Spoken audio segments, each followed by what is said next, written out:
as well, so I know exactly what you're. I know you. We very nearly met a little while ago. I run a magazine called Pod Bible with Scroobius Pip, Oh, and cool. you and Pip done a thing at Spotify together, didn't you? Yeah, exactly. Yeah, I met him. Yeah, He's really, really nice guy. He was really yeah, he's cool. a dude, man. And I'm excited to talk about the tunes you've chose today because Mute Records features heavily, and they're from my Yeah. hometown. So I'm looking forward to Oh, chatting cool. about some of them bands, man. Okay, Yeah, great. well, I'm going to press record on here. You good to go? I'm good to go. Cool. Well, we are recording, and sitting opposite me today via the means of Zoom is Tiga. Hello. Hi. How's it going? It's going all right. It's going all right. So you're in, am I correct, Montreal? Yes, I live in Montreal. Nice. How is it out there today? The weather is very nice. It all of a sudden turned really nice about a week ago. Before that, it was miserable like usual. And well, when it's miserable, it was a lot easier for everyone to just stay inside.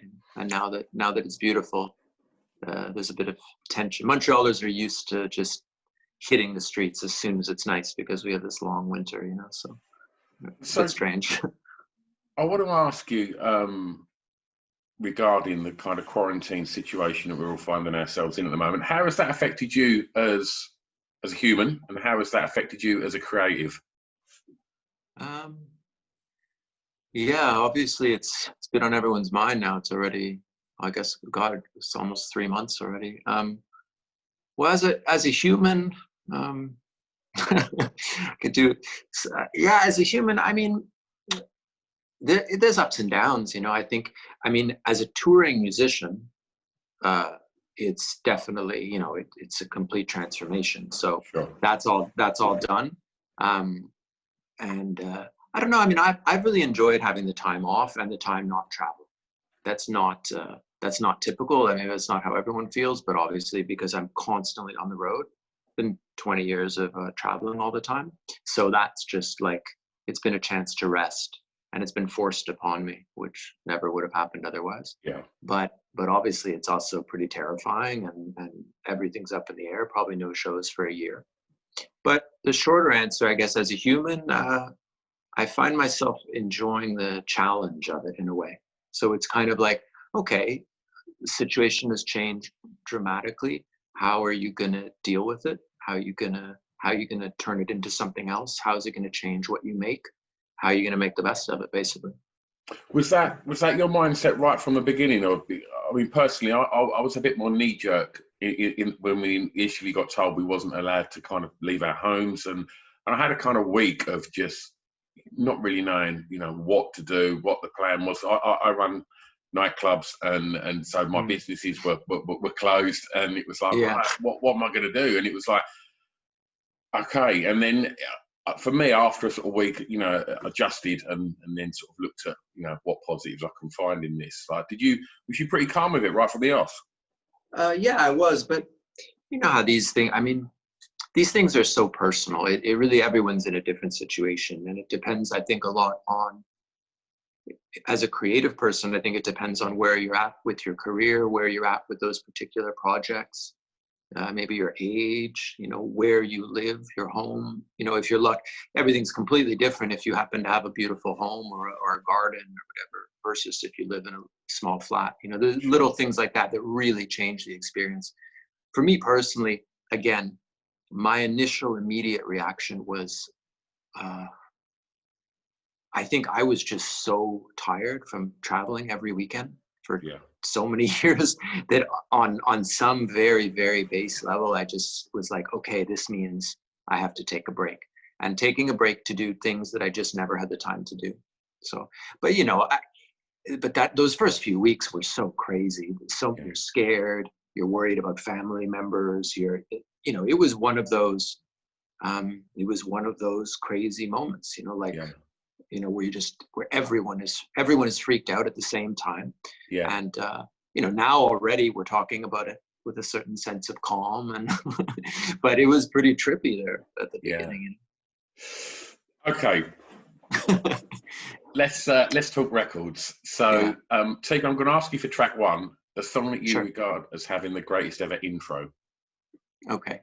I just have to say one thing. So I do a podcast called Last Party on Earth, and Mhm. I ask people about records, and I force people to make these brutal decisions, you know, Right. Okay. and I'm really not, I really like watching other people squirm, but it's really difficult to Yeah. choose these records. And so I guess, you know, I didn't go too deep into it's impossible to find the perfect one. You know, so I just picked ones that I loved that felt really met the category, but it's a tough ask. Anyway, best intro, I chose, so Small Town Boy, which is a song by Bronski Beat, but it's the 12-inch extended version, which has always been one of my favorite songs. And specifically, that 12-inch extended mix has like just a long, super emotional build up. And it's just, for me, it's just always been, it's very cinematic, and it really puts you in that mood of like, I don't know, I remember being young and hearing that record for the first time, and the music video that went along with it was an incredible video, like a very powerful video. And yeah, it's just one of those tracks that just it builds and builds, and you're just immediately pulled in, like, what is happening? What is this story? Yeah. You know, and it's quite, and I love it. It's very 80s, obviously, like a lot of my selections. It is, but you know, obviously the next question I'm going to ask about an emotional impact, but to just touch on something you said there, when I first saw that video, I'd never seen a video like that before. No, and, same. And I think that was probably my first kind of understanding of homophobia. Yeah, And me too. I had no understanding of it. You know, I was Same. probably like 9 or 10, and it was like, wow. And yeah, and I will thank you as well, because as a synth pop obsessive, Uh-oh. I've never heard the 12-inch mix of that. Oh my God. It's fucking incredible, man. It's incredible. It gives that's the space you need. Yeah, the video was amazing. It was the first, yeah, same. It was the first time I really saw that. And I remember there's a few scenes in that video which became really like archetypes for me. They stuck with me. The scene where the father won't Man. shake the son's hand and just slips him some money. Like, Yeah. I remember that really. Yeah, same. I was probably like 9 years old or something. And I remember being horrified, like so. And then when they chase him, but then also too, I liked that it ended quite happy. You know, it ended like Yeah. he was going to find his way, and he found his Yeah. friends, probably going to London or whatever, you know, like on the way to the big city. And yeah, but it's got to be one of the best music videos ever. It's really like a little film, and super powerful, beautiful song. I love it. And you know, Jimmy Somerville's voice is so unique as well. It sounds like nothing else. It's glorious, absolutely glorious. It's really incredible. Yeah, it's beautiful. And that one too. I mean, when the chords come in right at the beginning, and with that long mix, you get time to like, oh my God, I still get goosebumps. It's funny because I'm one of my jobs, I'm a DJ, obviously, and it's funny because I've actually never played that record out. It's one of those ones that, like, in the parties of my imagination, that's always happening. You know, that's being played. But in real life, I don't know why. I don't think I've ever actually played it. I think if I ever done these questions myself, I would go for an 80s 12-inch mix. I would go for the New York mix of Relax. Like, just builds and builds and builds, and it just keeps building. It's like, and I'm a huge Frankie Goes to Hollywood fan.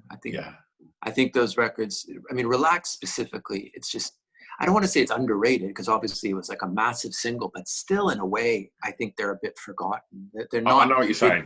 They don't get their full due as just everything, the visuals, the imagery, the name, the characters, the whole thing was just flawless. Yeah, absolutely. We'll take. I want to ask you, in regards to, you've put music out for a few years now, and I want to know how you've approached that, and intros as well. When you perhaps first started producing records to more recently, have you, as the way that you approach making music and the intro to hook people changed as people's listening habits have changed in regards to the way that people now listen to music? Can you see where I'm kind of going with this question? Yeah. Well, most of the records I've made were made really from a DJ kind of a dance floor angle. So Sure. the intros were a little bit more geared to the certain functionality, like Yeah. thinking really in terms of a DJ. So how much time to mix in, how much time before the first elements change, and Sure. mostly, I guess, more rhythmic. The idea of really introducing some theme, like a chorus, or that wasn't really, that I haven't done too much in my music. And the times that I went for a more dramatic intro, then that was, again, that probably wasn't really like the pop formula. It was Sure. more like the small town boy formula, which is more just you're going for just mood. This Yeah. is just going to build and build and build. So I guess it was either a very functional intro to mix in, or in your face, like we're going for it, mood builder. Yeah. And last track of the night kind of thing. Yeah. But yeah, I guess tracks, like you said, though, things have, people are trying to get that. They're trying to get that info to you immediately. In a lot of tracks now. But I guess that, and I expected you to answer similar to that, because being a DJ, I know that music is, the intros are there, to assist DJs, I guess. And, whereas I guess in more kind of mainstream pop music, that the mentality is more focused around radio and kind of, hooking people. Yeah. In general, I've never been, I'm not in a hurry. Is, I guess, the way I build tracks. I'm not, I'm fine to let things be quite minimal and quite sparse and let them build up. So. Okay. I'm going to ask you for track 2 to tell me the first song you remember hearing that had an emotional impact on you, please, Tiga. Okay. Again, this is a tough one. So it's not like the first, there were records that obviously made an impact on me, but the one that really, that I really was like, I held close to my chest in that way that you do when you're a kid, was band was Yazoo, or is Yazoo, and the song was Nobody's Diary, which I think is like 1983. So I was 9 years old or 8 years. I was very young, and I lived in India at the time. I lived in Goa with my parents. And I didn't have, back then, I didn't have much, like in the way of toys or entertainment. And I had a Walkman, and I had a few cassettes. And that track, I just played it over and over and over in my head. And I transcribed the lyrics. And I still have this piece of paper. It's crazy. And I transcribed the lyrics, and I got so many words wrong. It's crazy. I mean, I had no idea what she's really singing. I had no idea. You're a kid. But that's the beauty of it. I tried to kind of figure out what's happening here. Anyway, I rolled the lyrics up in a little piece of paper, and I wore them around my neck they had these things at the time for I guess windsurfers. They were like, it was a waterproof kind of amulet. I guess you could put your keys or some money in it. Yeah. And I kept the lyrics to the song around my neck and walked around. It was like a scene out of the Jungle Book, like no shirt, little kid walking around with his Yazoo lyrics, thinking he had some secret.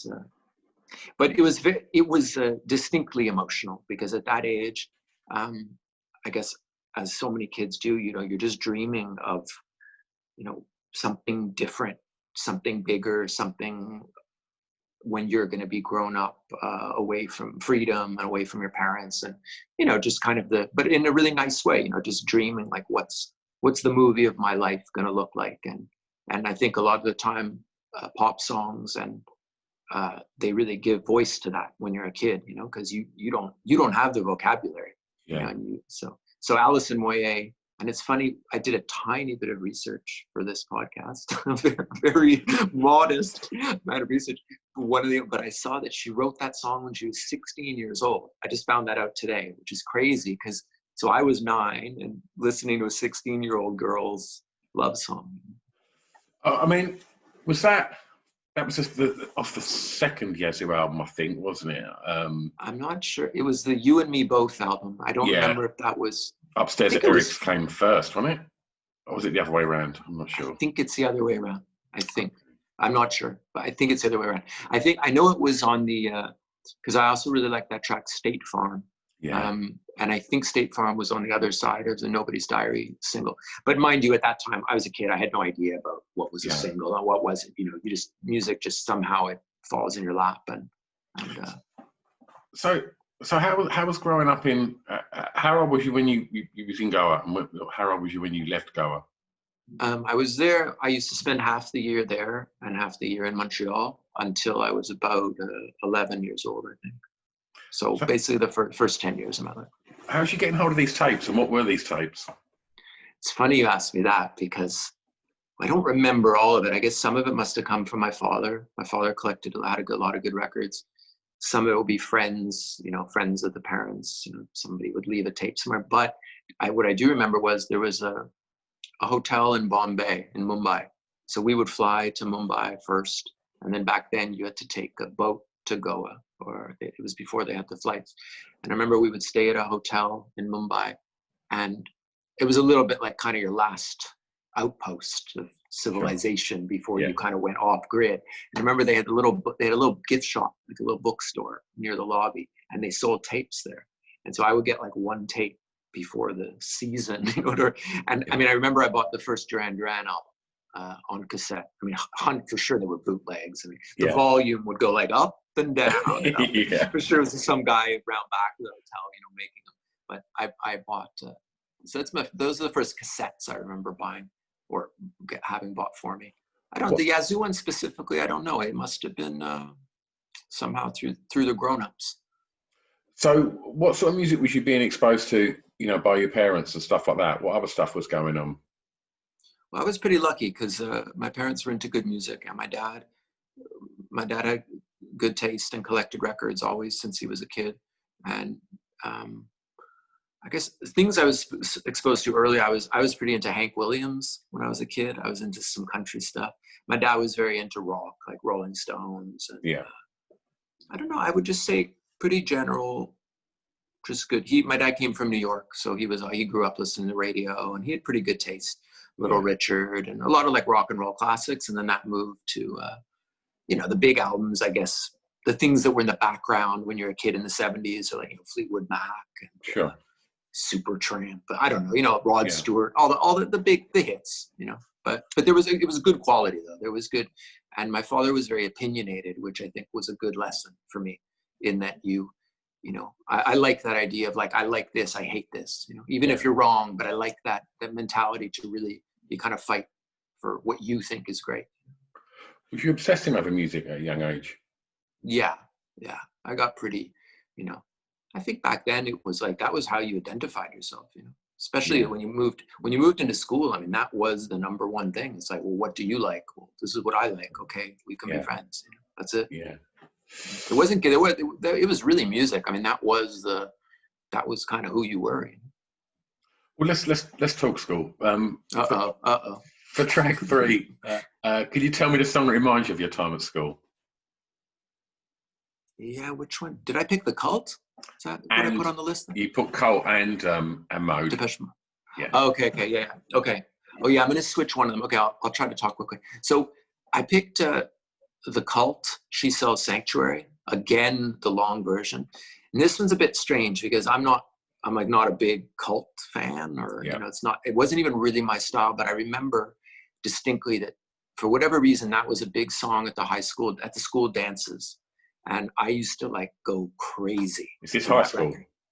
Yeah, like junior high school, probably, I guess is like, so I'm like 12, 13 kind of thing. Sure. And I just remember that song, it was like rebellion for me. So I don't know what it was. It seems ridiculous to say it now, but I just remember that it was like my song. It would come on at a dance and I would go crazy, and it's quite embarrassing now to think about. But it was one of the first times where I identified like power in music, so, which is kind of lame that's your punk experience, which is She Sells Sanctuary, but it's a great song, And also again with the intro, and it was fast, and I remember again the video. Like I thought Billy Duffy looked so cool, and, so cool. And the bassist, I don't know the bassist's name, but I remember the bassist had this crazy haircut, and I never really went for Ian Ashbury's kind of Jim Morrison stuff. That was a little too too much for me. But well, he got to kind of sort of tick that box, didn't he? I don't know if you know, but he ended up fronting the Doors for a while, didn't he? yes, I heard that. Done them tours. I actually saw that as well. That was quite crazy. But to touch on She Sells Sanctuary a little bit, I think that if I put that on now, that record hasn't aged in any way, shape, or form. It still sounds so fresh, and it doesn't sound. I put it on this morning. I put it on this morning, and I was kind of playing drums, and I was like, it's definitely got a power to it. I also like too that, the 80s were a strange time where you could have these weird hit records. I think it's quite odd that was a big international hit record. Yeah. And then so I'm going to take out Depeche Mode, forget them. Okay. I love them, but I'm replacing that with, in my last year of school, I went on, believe it or not, because I'm quite a little guy, I went on a rugby tour of England, Scotland, and Wales. Okay. I went to an all-boys school, kind of like an English style school. Yeah. We had uniforms and stuff. We went on tour, and we hit London in, I guess it was 1990.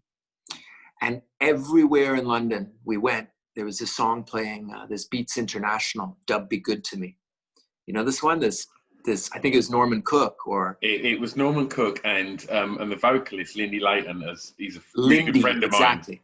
Oh my God, I had like a crush on her because oh my God, I had the biggest crush. Okay, perfect. So because we had never seen. So we roll up in London. We had no idea, and everyone's wearing bomber jackets, big British knights, and this song's playing everywhere, and it was really that was my first experience of like, okay, shit, there's cool stuff going on, and so that's just a very specific memory of last year of school. In constantly that song. Of course, I went to buy the record at Tower and Piccadilly or whatever it was, and that was just the theme of everything. That one song. Yeah, Lindy. The video was great, and the tank fly, boss walk, jam, nitty good. That what an intro! Yeah, it's an amazing intro. I have no idea what it means, but it's a great intro. I can't believe. Yeah, she's great. She's come and done this podcast, and wow, it was bananas too. Right? I sat there in her front room, and it was like, if someone would have told the 15-year-old me I'd be sitting opposite Lindy Layton in the front room, would have blown my mind, mate. Would have literally knocked my British Knights clean off my feet. I know it's so strange how that happens. It's those experiences, how it does come full circle. One little tiny thing that's an anecdote about that day, I just remembered. I was into a band called Alien Sex Fiend. I don't know if you ever heard of them. Of course, scuff band. Okay, yeah. So I was really into them for whatever reason when I was a kid at that same time. And I went to the same record store. I bought the Beats International, and I don't know, and some guy working in the shop, like I got to talking to him, and he's like, well, I'm a roadie for Alien Sex Fiend. Would you like to come to Nick Fiend's house out of wherever in London?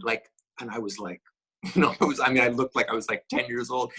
And I remember being like, oh my God, I don't think I can. But it was funny. Again, just like a real brush with London, all your fantasies of what London's like when you're a little kid from Canada.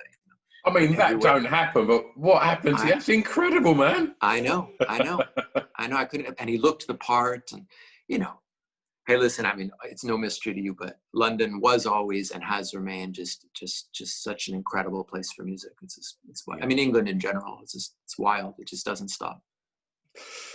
Okay, so I mean, in regards to school, like, did you enjoy it? School? I don't know. I mean, it was okay. It was okay. What did you want to be?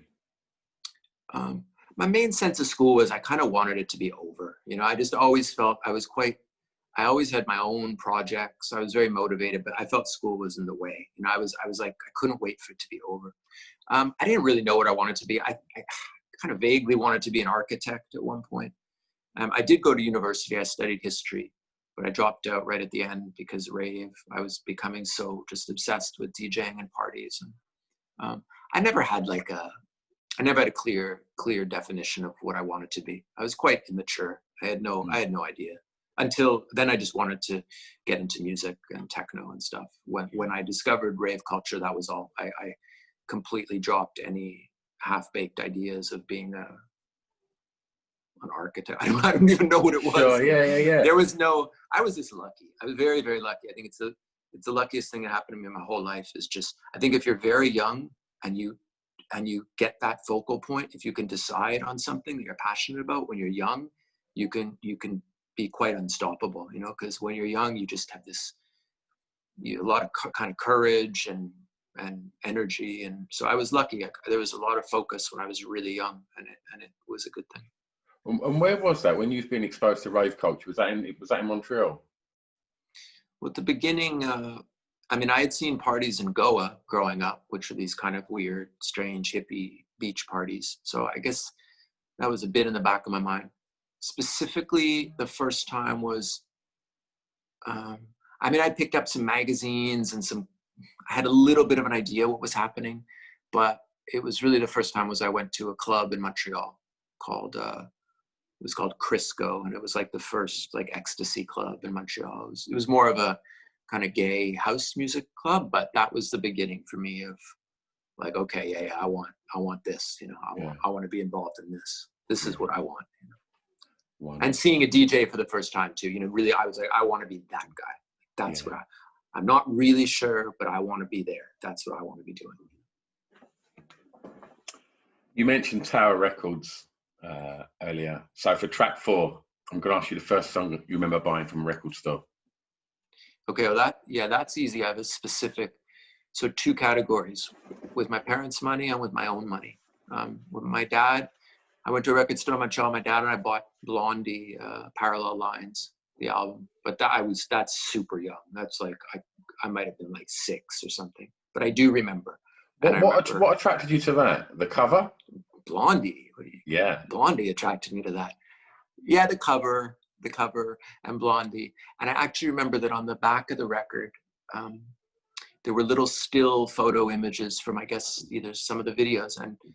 And for The Tide is High, I think, if memory serves, there was a little photo that I thought it looked like Darth Vader. Like, I don't know. Maybe I'm just making this up, but I'm pretty sure there's like, I thought it was Darth Vader. I thought maybe, so between Blondie, her look, and maybe a connection to Darth Vader, I was like, this looks ticks great. all the boxes, right? Ticks all the boxes, exactly. But with my own money, which is, I guess, the real answer, I remember I went with a friend, I don't remember which record store. This is in Montreal. We took the bus, and this is in, I guess, grade 6. So I guess I'm 11, and I bought 2 7-inch singles. I'm only going to tell you one because it's the less embarrassing of the 2. Come on, man. Okay, I'll tell you both. This is get it. So the more embarrassing one was Eye of the Tiger by Survivor. Well, nothing to be embarrassed Whatever. about. I mean, I'm a kid, and it's whatever. I guess it's not embarrassing. That's how it works. You know, when you're a kid, you buy a big hit. You know? And then I bought this record called Send Me an Angel by Real Life. I don't know, which is, I guess, not a particularly famous 80s track, but definitely for me, that was kind of the template for a lot of the music I ended up loving. You know, just classic synth pop, you know. That's the first I'd never heard that track. Okay. And so I went and sort of explored them a little bit today. I think they might be Australian. They are, yeah. Oh. I didn't know. Okay, I didn't know. As an 11-year-old, incredible haircuts. Yeah, exactly. But you know, I think when you're a kid, that period, that 80s period, you know, it was all it was quite futuristic. It was very romantic. It was like everyone looked so fancy and polished, and depending on where you grew up and what you had, that really seemed like it was an escape. And the sounds were futuristic, you know. Yeah. They were these weird synths, and anyway, it was exciting. Okay. Well, this is an interesting question to ask you. The song that soundtracked your years in Clubland, I mean, your years in Clubland are ongoing, right? It's a life sentence. Yeah, I laughed when I saw the question. I'm like, man, well, I laughed because I imagined, there's some people that get asked that question and they think back to like, oh, I had a That's true. 3-year period where I went crazy Yeah. and it was Underworld, Born Slippy, and whatever it is. But, someone literally said that last week. Of course, it's that's what, for most people that's a chapter in their life. So the what's amazing is that it's not a chapter in my life. It's just the never-ending weekend. Which, to tie back to the quarantine, why that's such a crazy thing to not be. These are the first since I'm 17 years old. It's the first time I haven't been in a nightclub or a party for more than 2 weeks. Oh, so, completely the same. So it's just it's thousands of parties in a row. So the one I will pick is the one that really introduced me to rave, to which was Alternate, the guys who wore those masks, and the track was called Infiltrate 202. Again, I remember the record store. It's funny, it's so nice with record stores, you remember where you were. So this was a big HMV or something in Montreal, and they had like a little back room with some imports at the time. They were called imports. Yeah. Oh God. And I bought an import CD, some techno compilation, and it was the second track or the first track on it. And it blew my mind. I mean, it completely, I listened to that record hundreds of times, and people often say like a record changed their life, but this actually changed my life. I mean, it was from that moment on till today, it's just been never ending, whatever sequence of parties and DJing and related to that feeling. That was big it had that real UK emerging acid house, warehouse, ecstasy, just the whole thing. And they wore those suits and they had the masks and they were talking about a party in a car park or I don't know. It was just awesome. They were from not far from where I live. And are they from Sheffield? No.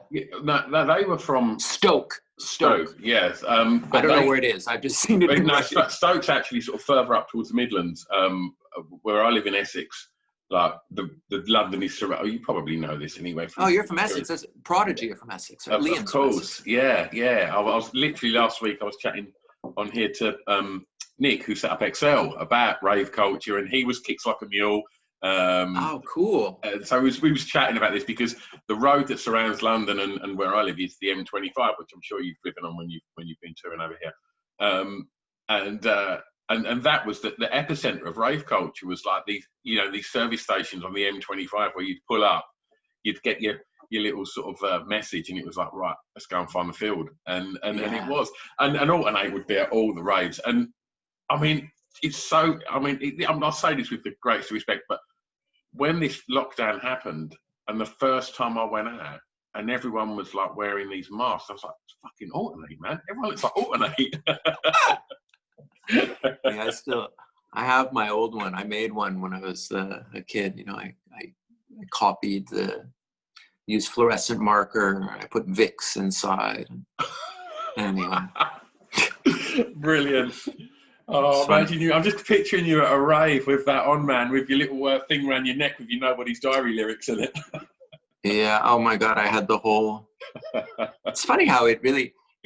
It doesn't. It's only after a certain amount of time you look back and you realize like you were a kid. I was a kid. Yeah. But I had the whole.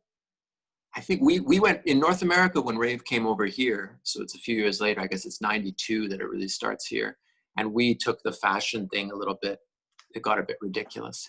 Okay. The UK kept it a little bit. I think it always stayed a little bit cooler. It got a bit cartoony over here. It was pretty funny. It got pretty cartoony here as well. Yeah, it got pretty cartoony. Yeah. Like, I mean, what about did Acid House get out there?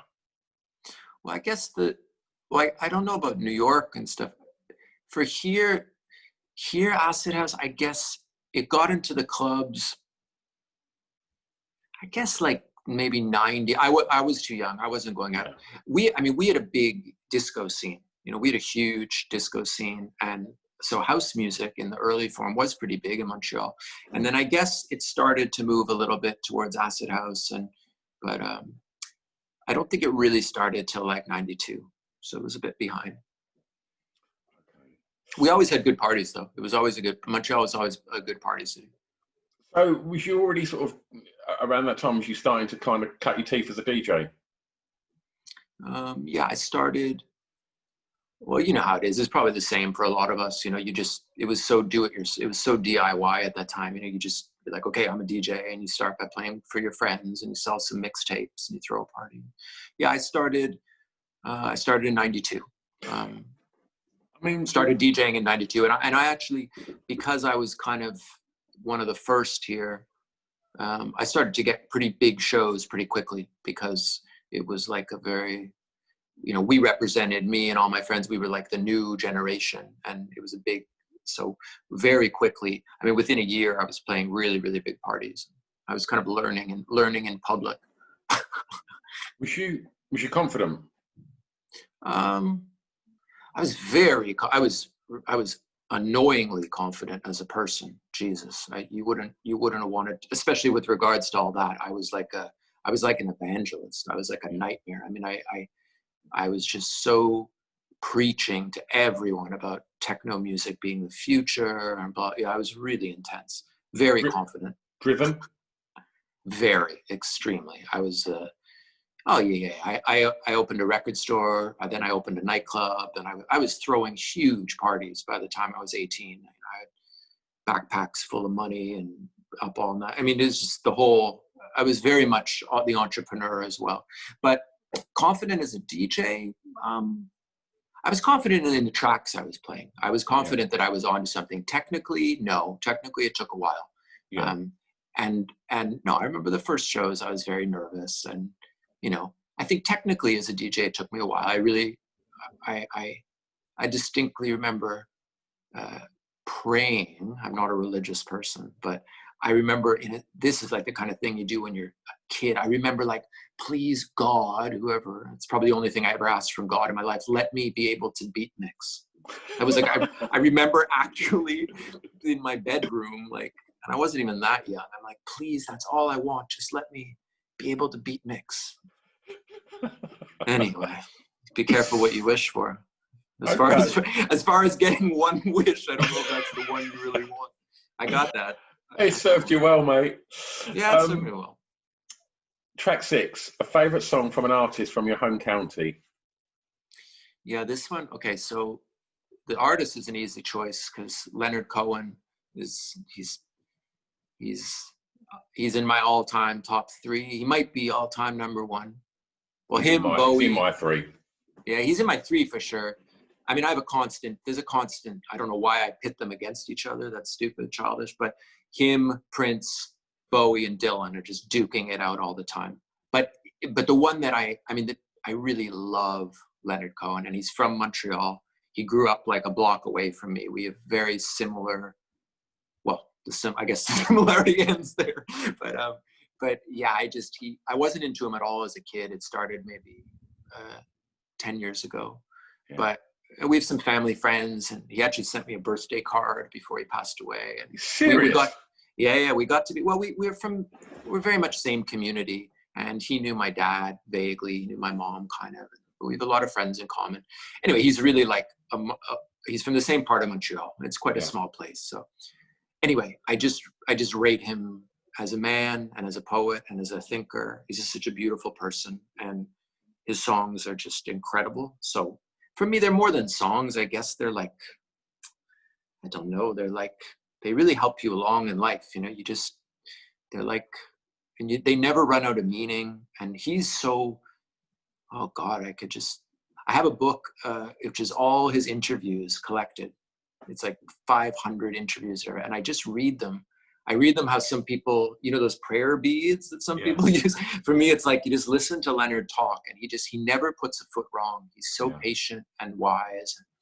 If I had to choose a song, I just go with Suzanne, which is, even though it's kind of one of the more popular ones, I'm always trying to be a bit cooler, like, oh, I know the underground. There's a reason it's popular. There's a reason, exactly. And it has actually brought me to tears on occasion. And I saw him a bunch of times in concert, and I mean, he's just, So I think Leonard Cohen's one of those things where a lot of people have an idea of him as whatever, something.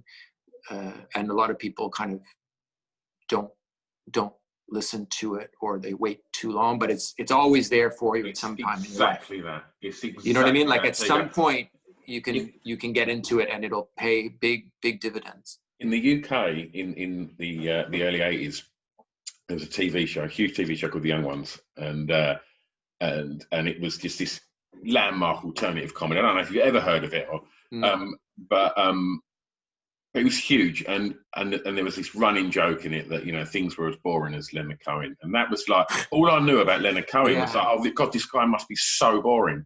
And then when I first got my heart broken when I was about 16, 17, someone went to me, listen to this, and it was, Hey, That's No Way to Say Goodbye. Oh, that's in my top 3. And I was like, fuck, why have I not been listening to Leonard Cohen? And then that was it, like the floodgates opened, and it was like, right. I know that song, Our Steps Will Always Rhyme, you know. Oh, mate. Yeah, I know, it's crazy.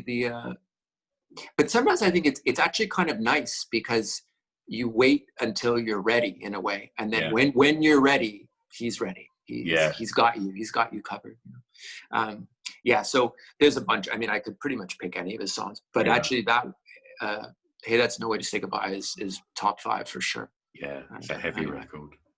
But yeah, anybody listening, just go grab a couple of Leonard Cohen records. Yeah, you will not be doing the wrong thing if you do that. It's there's so much glorious beauty to be had there. Tiga, I'm going to ask you to play DJ one more time, Sure. and I want you to tell me a song that many may not know that you would like them to hear. Okay, yeah, this is a good question. What did I put on my notes here? There was 2. There was Kate Bush track. Oh yeah, there's a Kate Bush record called Under the Ivy, which it's one of my favorite songs ever. And I don't know why, I haven't come across it that often, not as often as I think it should. You know, everyone knows Running Up That Hill or Hounds of Love. I mean, Kate Bush is just phenomenal. She's just a force of nature. And that song, Under the Ivy, is one, again, I just think it's just so beautiful. And I get teary-eyed again. But I just haven't heard that many people mention it, I guess. But I wanted to switch over to, there's a band called Fingerprints. Do you know this band? I didn't, but I do now. Okay. Fingerprints So with a Z, isn't it? Yes, with a Z, exactly. So, which I guess at the time was a wild idea. But there's a band called Fingerprints. They're Scottish. I think they're from Glasgow. And this is just one of those weird. So this is a record I got from my dad. And is a track called Wet Job. I don't know what that means, but it's a band that it's one of those things where, like, I've never really met someone else who loves them. I've never met someone else who is really familiar with them. And I think they're fantastic. Like, they have an album called Beat Noir, which the whole album's amazing. And this track I always loved, and I always thought they were really, it's in a genre that I'm not, it's a little bit like, it's a bit post-punk, isn't it? Yes, exactly. Yes, it is kind of post-punk, and which is not usually my forte or whatever, but I love them, and I've always thought this is a good example of how, you know, you find some strange band, you get quite attached to it, and then sometimes you have no idea if they're even popular or not, but I think they're going. I want to give an honorary mention to Pop Will Eat Itself. Oh, we can talk about them for as long as you want. Because I was obsessed with Pop Will Eat Itself. And outside of the UK, I think they're quite unknown, actually. I mean, they're really, and it was really, they have like their own vibe going. It was quite, but they were really influential on me. Like the graphic design, that was the first time I was exposed to the Designers Republic. They were way ahead on all kinds of, the production was incredible. They were really like so many interesting samples. And so there's a lot of, I think they're just chronically underrated.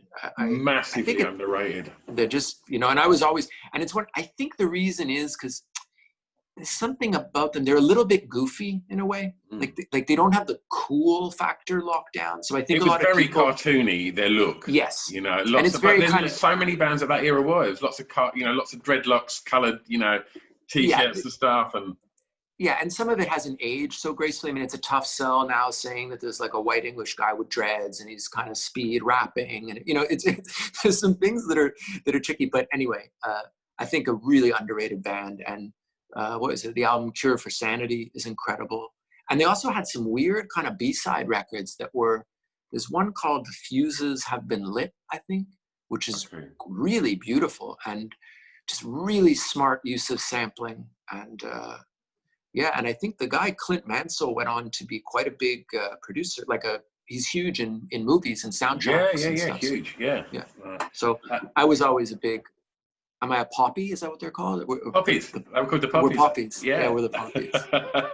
And I think they were really important. And I think that kind of moment that went from the Prodigy experience to Jewelry Generation, I think Pop Will Eat Itself had a big impact on Liam Hallett around that time. Yeah, it's for whatever reason, there's a little chunk of UK music like EMF and Jesus Jones and stuff. You barely hear. Nobody talks about it. I do, Tiga. I've had them both on my podcast. You're the first person I met. I was speaking to James from EMF last week, and Ian from Jesus Jones the week before. My God! Period of music is so ignored. Yeah. In England, we go from 1989 Hacienda Stone Roses, then we go straight to either grunge in 92 or we go straight to Britpop in 95. Yeah. That period where electronic music fused with guitars in them kind of early 90s with Poppies, EMF. Yeah, it's so true. It gets ignored. And in England too, it's like, yeah, I mean, you have the bands like Stone Roses and Stone Roses, obviously. I mean, there's certain ones that really get a lot of airtime. I mean, deservedly. But yeah, you know what? Well, you're probably the only person I'll ever meet where there's any relevance to even say this, but at an EMF concert in Montreal, I stage dove. I was the first one up on the stage, which when I was, I was 16 or something, it was quite a big, it might've been the first time I'd actually been on a stage. Yeah. It was, and it felt really good. I liked it. Wonderful. All right. Well, we spoke about clubbing earlier, and I mean, it's a real privilege for me to speak to you today, and there's so many other DJs I'd love to speak to, but they've all spoke to you already, and your podcast, man, it's a who's who, right? Yeah, it's been I mean, I've had a lot of big DJs, and I've really enjoyed it. I started the podcast. I mean, I have to say I'm up and down on podcasting. I mean, there's I don't know if you feel like this. Sometimes I do it and I'm like, yes, this really feels great. And there's other times I'm like, what am I doing? Just talking endlessly. Like, I guess it's because, I just talk a lot and I don't always like to hear my own voice so much. But the show's been going really well and I've really enjoyed it. And, it's a simple kind of framework. I really based it a bit around Desert Island Discs, which I really love. I'm a bit guilty of that as well, man.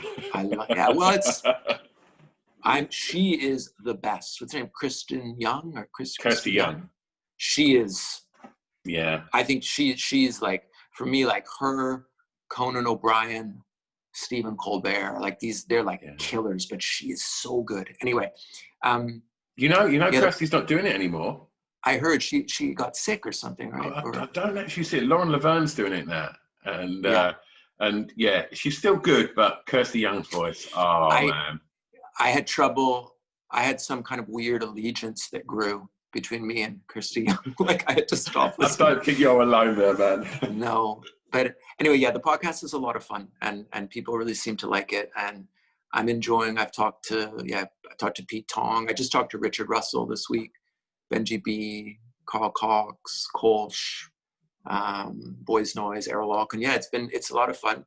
And like, the podcast format is amazing when you give people a chance to talk who never really talk. They never get to talk or they never get the time to explain it. And behind every DJ or some DJs is an actual real human being. Yeah. if given the chance to communicate, and it's been fun. Tiga, I did not think when speaking to you today, I'll be talking about alien sex being a stage diving as a poppy at an EMF concert. I'm still looking for like a Pop Will Eat Itself t-shirt. There's so many things I never got. I wanted it all, and I lived in Canada and we had nothing. I was a member of the Alien Sex Fiend fan club It's an actual fan club. I have zines in my house. I have I think I have a badge and a button. And I remember I sent a $5 Canadian bill in the mail. I sent a bill in the mail. Yeah. Oh, Anyway, wonderful. if you have any, got any merch, send it my way. I've got a long-sleeved red Pop Will Eat Itself. In its the sleeve, the artwork is for DEFCON 1, I believe. Oh my God, I need it. It's pretty badass, man. I need that. Does it still fit you? Have you grown at all? Because I haven't grown. Grown. The thing is, everything you wore back then was 3 sizes too big anyway. I know, it's probably like a skinny fit on me now. But Tiga, thanks so much for your time, man. It's been an absolute joy chatting. I really appreciate it. I really liked it. And it's a really nice, it's great to meet someone where you like a lot of the same records. It's absolutely fun. Okay, man. Take care, buddy. Okay. Bye-bye. Thank you. Bye.